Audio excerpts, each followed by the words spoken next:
I-manifest natin. Ganun, i-manifest. Ang good weather straight from our weather tito na laging may panahon para sa'yo. Tito Alvin, kamusta ba ang magiging lagay ng panahon ngayong Biyernes?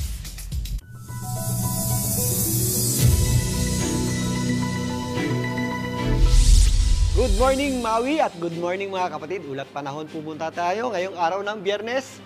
Magiging mainit at malinsangan pa rin po ang panahon natin sa malaking bahagi na po ng ating bansa. Dulot pa rin ng ating tinatawag na easterlies. Pero may mga ilang area sa ating bansa na nakakaranas ng mataas na tsansa ng pagulan at thunderstorms dulot ng epekto ng ating tinatawag namang intertropical convergence zone. Dahil po sa ating intertropical convergence zone, although nagpapakita naman ang ating araw, may mga pagkakataon na nakakaranas tayo ng thunderstorms sa malaking bahagi na po yan ng Mindanao, lalong-lalo na sa hapon at gabi.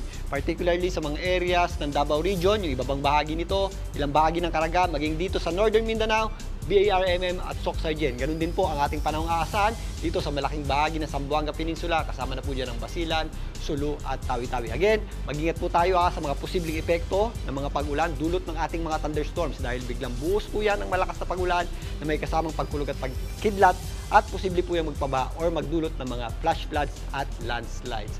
Samantalang, maliwalas naman ang panahon natin sa malaking bahagi ng Visayas, maliban lang sa mga areas ng Eastern Visayas na kung saan medyo mataas po yung ating tsansa ng pag-ulan. Possible po dyan yung mga scattered o kalat-kalat nating pag-ulan at kadalasan yan tuwing hapon at gabi. Again, mayroon din tayong mga inaasahan thunderstorms dito sa areas ng Bohol, kasama na po dyan ang Leyte.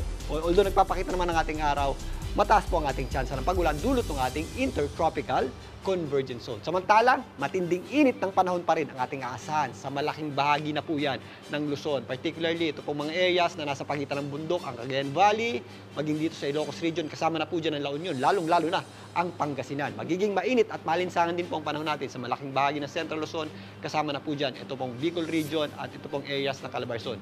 Kasama na rin po dyan, o lalong-lalo na dyan sa area ng Cavite at area ng Batangas. Dito naman sa Metro Manila, paghandaan din po natin o paghandaan pa din natin ang matinding init ng panahon, lalong-lalo na sa tanghali. Yung ating highest maximum temperature ay posibleng umabot sa hanggang 36 degrees Celsius. Mas mataas pa po dyan yung ating tinatawag na heat index o yung aktual na temperaturang nararamdaman ng ating katawan. Kaya sa mga mauunang bumiyahe na ngayong araw na ito sa darating na weekend o papuntang Semana Santa, magbaon at ugalin po natin uminom ng sapat na dami ng tubig para makaiwas sa heat stroke or sa dehydration. Nagsisimula na po ang ating araw at sumikat po yan ng buong buo kaninang 5:45 AM at muli namang lulubog mamayang 6:09 ng gabi. At yan muna ang ating lagay ng panahon. Muli, ito po ang inyong weather, Tito Alvin, na laging may panahon para sa iyo. Mga kapatid, Dimples Romana po, kumpletuhin ang inyong umaga ng mga kwentong puno ng inspirasyon. Salubungin po ang bawat araw ng may ngiti at pag-asa. Kaya't mag-subscribe na po at mag-follow na sa aming social media pages ng News 5.